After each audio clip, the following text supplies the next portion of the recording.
face a um enigma, a uma questão fundante.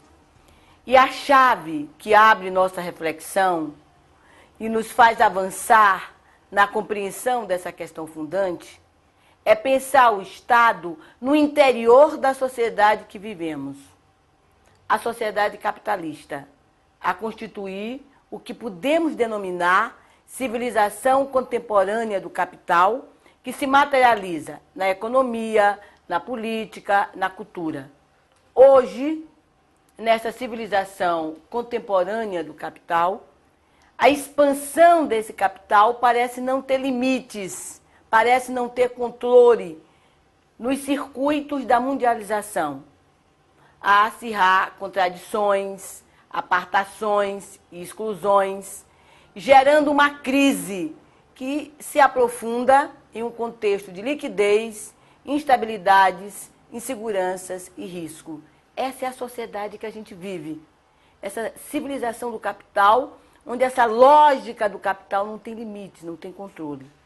E o Estado é um dos pilares que sustenta essa civilização do capital, sendo a intervenção estatal indispensável para viabilizar todos os processos de desenvolvimento capitalista.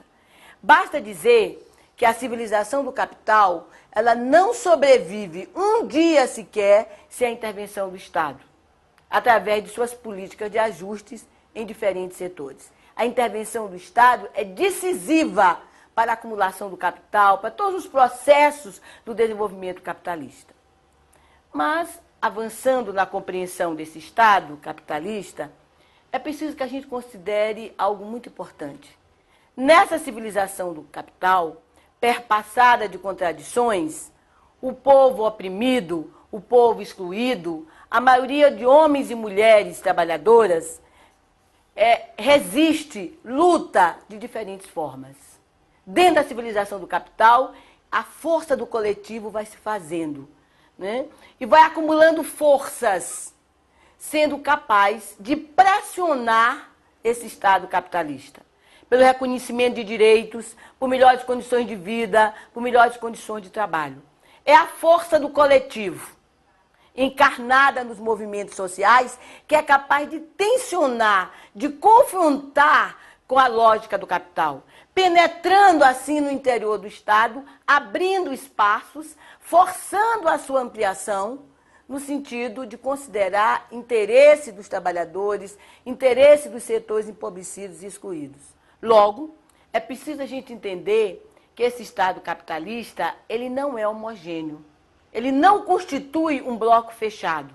Em verdade, o Estado capitalista, ele encarna contradições emergentes a partir das lutas, a partir dos movimentos do que chamamos a sociedade civil organizada.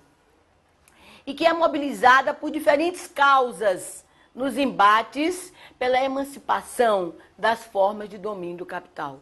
É o tecido contraditório do Estado. Esse Estado capitalista, ele tem um tecido contraditório que se afirma como um campo de disputa. O Estado está em disputa entre dois polos. O polo que encarna os interesses capitalistas, os dominantes, que nós chamamos de polo mercantil, e o polo que encarna interesses de homens e mulheres trabalhadores, do povo oprimido em sua caminhada de luta, que nós podemos chamar do polo público, do polo democrático. É uma disputa permanente que vivemos em diferentes momentos históricos de forma diferenciada. Se nós tomarmos a história do Brasil, do Brasil contemporâneo, nós vamos ver essa disputa entre esses polos, ao longo dos últimos 40 anos.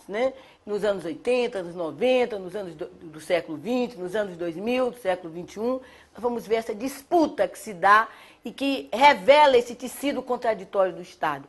E que ele só se materializa a partir das lutas, dos movimentos, que faz essas contradições emergirem.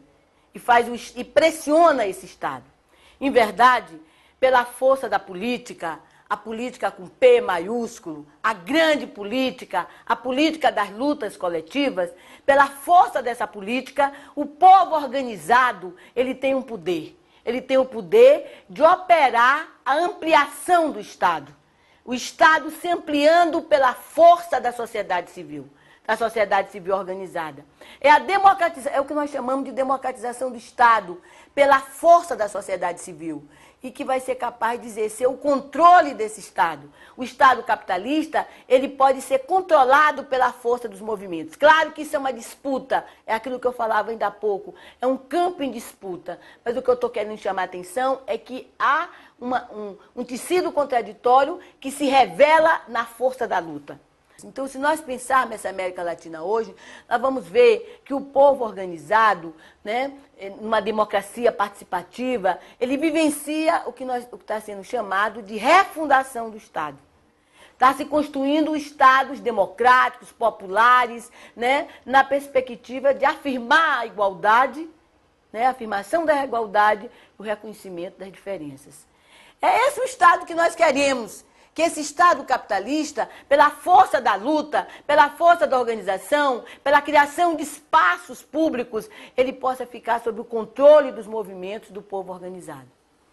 Agora, o que precisa ficar muito claro é que é possível forçar, nós vivemos num Estado capitalista, que é um pilar do desenvolvimento do capital, mas é possível forçar esse Estado capitalista a reconhecer os interesses da grande maioria de homens e mulheres trabalhadores. Mas isso só é possível pela mobilização, pela organização, pela força da política.